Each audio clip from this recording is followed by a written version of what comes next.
Horowitz. I'm the executive director of the Arabian Jockey Club. This is my first AHA convention, and I follow in the footsteps of some great people within the Arabian breed community that also had my responsibilities, like Kathy Smoke and Sue Meyer. And as the final speaker of this first general session, I hope to leave you with a message that we can all be proud of about the breed, that can help to promote the breed, and also addresses some big issues within the equestrian community as a whole, like social license to operate. And it's about race-bred Arabians, a success story for the Arabian breed. And if you don't mind just going back to that previous slide just real quick, the whole presentation is really encapsulated by this one picture. But over the next few minutes, I'll kind of break down what that means. So we can go to the next slide. There are three themes that I'm touching on, one of which is the theme of this convention, engagement, and the impact that that can have.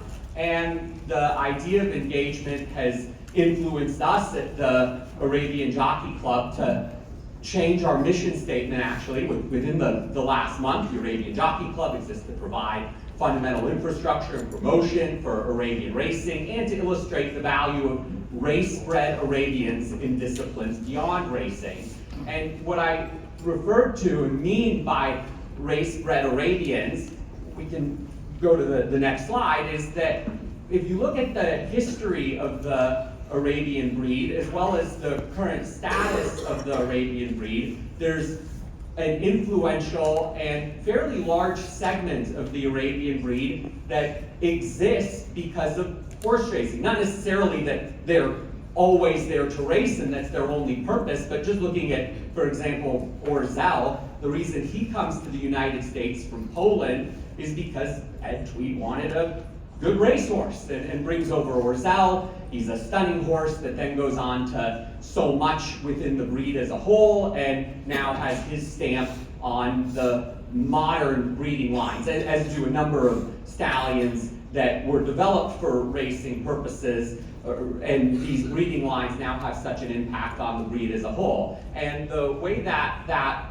continues to today, and that was the past, but the next slide showing the present, this is looking at the last study that Arabian Horse World did, their stud book research, that actually 3 of the top 10 American breeders in terms of the number of foals that they breed are these racing lines. Again, not that all of them go into racing, but that's kind of the route that they have, and that the second most prominent stallion for the breed as a whole, the leading race stallion, Burning Sand. And what racing has done is also introduce a number of global stallions into the American breeding pool by mating them with American mares.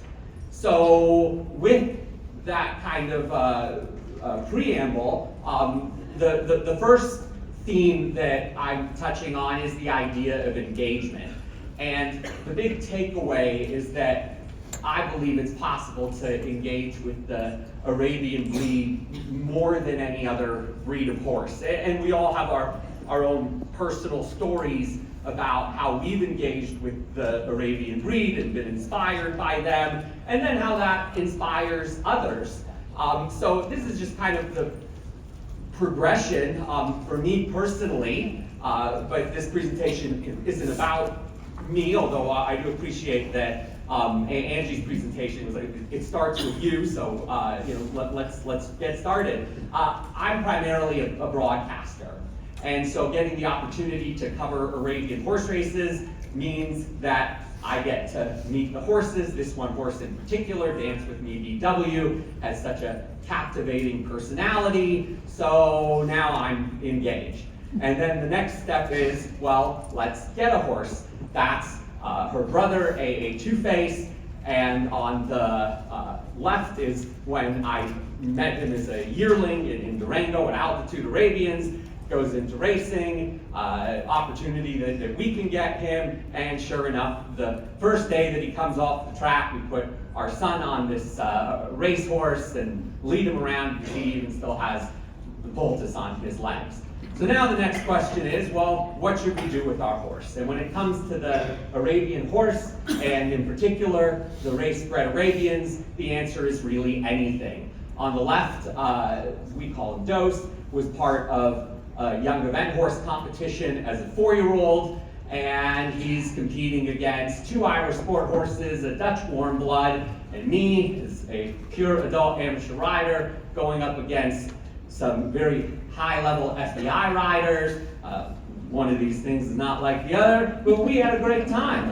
The gray horse there actually was just part of the 6-year-old national championships for eventing, the 2-star at Morven. And with respect to the fact that, I understand where I am in the sport, especially with David O'Connor in the audience, Dose and I have progressed to the novice level. That's us at the area championships, and we even qualify for the American eventing championships. And Dose being a racehorse, we decided to take the opportunity to bring him back to the track and race, and that's my son who was galloping him and getting him fit. So then our next level of engagement is, well, why don't we get our own racehorse? And Arabian racing is actually quite accessible, so we got Dose's brother on the stallion side, R.B. Rathawayne, and the experiences that we got to have, having our own horse and having our son sit in the stable area and interacting with him, and our horse carrying our silks at Pimlico on Preakness Day as part of the big Arabian race. This year that big Arabian race will be December 7th in Florida at Gulfstream Park. Just the opportunity for us to immerse within the Arabian breed. And then when we finish racing the horse, the next question is, what are we going to do with him? Well, he comes to our farm in Colorado. We're an eventing barn, so we decide to event him. You can see in the middle. First show, no idea what he's doing, but boy, does he kick those knees up. And that's a wonderful quality, just the way that the Arabian breed processes. And here is where I feel like it really gets special. Because, well, let's just go back, because I wanted to point out that that one there, yeah. The person on the left is one of the students at our barn. My wife is a trainer, and she now recognizes, we call him Wayne, and starts to take a liking to him. And this is where the personal journey then inspires others. So we were at a show, and I had Dose, and my wife had her Irish sport horse, and Audrey's mom comes up to my wife and says, look, we can't afford Salty, the Irish horse. But if you get another one like Dose, we're interested. And we say, well, as a matter of fact, we have his brother. And sure enough, she tries him out, and this is a little compilation from their very first show. In the middle is actually the horse's very first ever full show jumping course, and he's totally game for it. And the upshot is that this is someone who had no engagement with the Arabian breed before, and now very quickly buys and has an Arabian horse and hopes to become more involved with the breed. I actually received a text unprompted the other day from Audrey's mom. I hope Audrey continues to embrace the off-track Arabians for years to come. So all of this, just through engagement, and this is just one example, has led to how we at the Arabian Jockey Club have crafted our strategy, because we want to be a part of the Arabian community and collaborate with all of the different organizations, because we all share the same goal and we're all inspired by these horses. And so when we think about what the Arabian brand is and our outreach strategies for sharing about these horses, and I just use Paddy's Day as an example, because Paddy's the most successful Arabian racehorse in American history, 3-time horse of the year. The accomplishments are there, and that's a picture of him winning in Maidan in Dubai.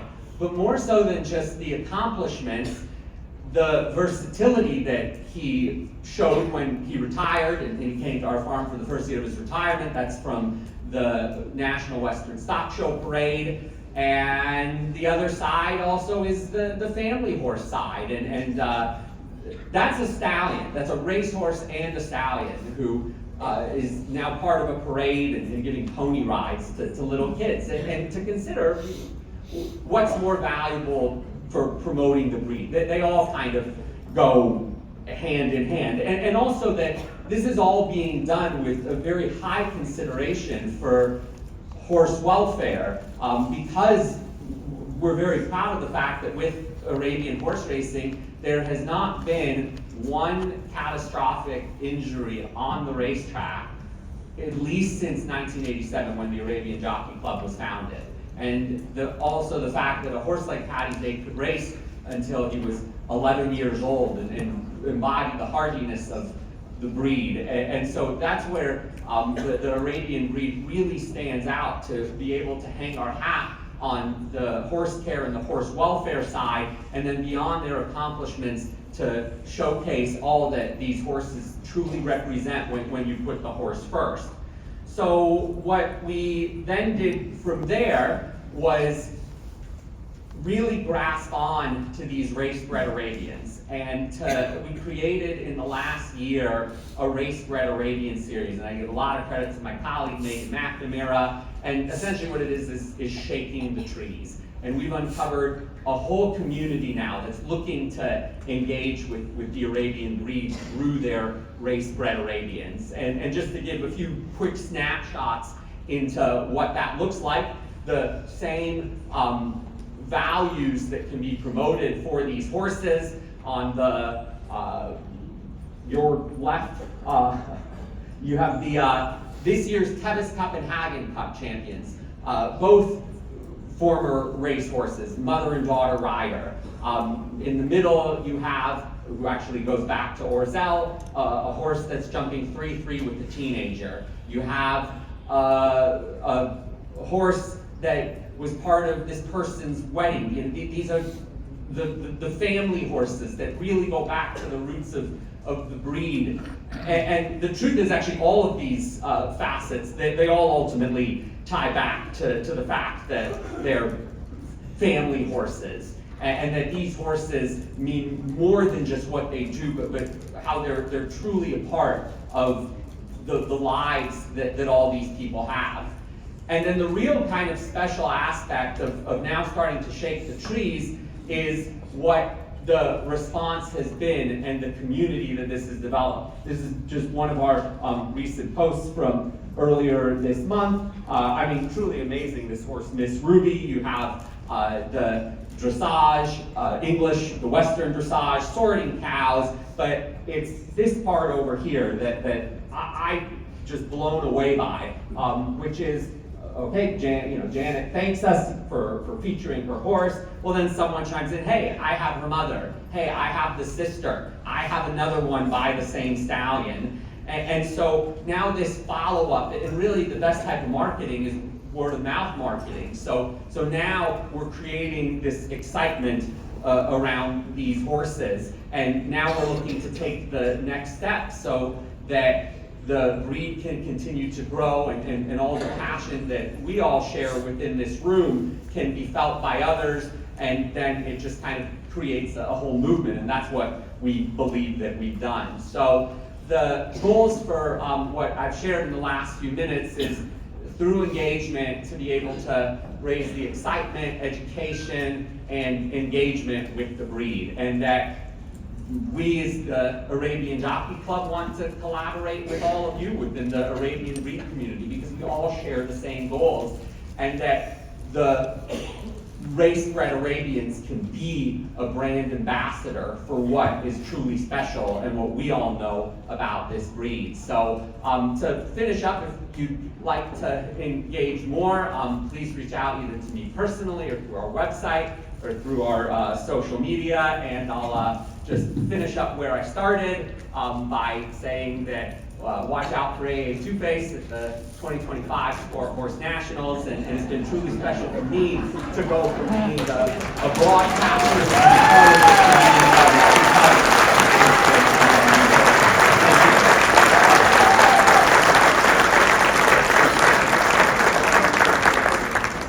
Thank you, John. Jonathan, and we appreciate it. It definitely came from your heart.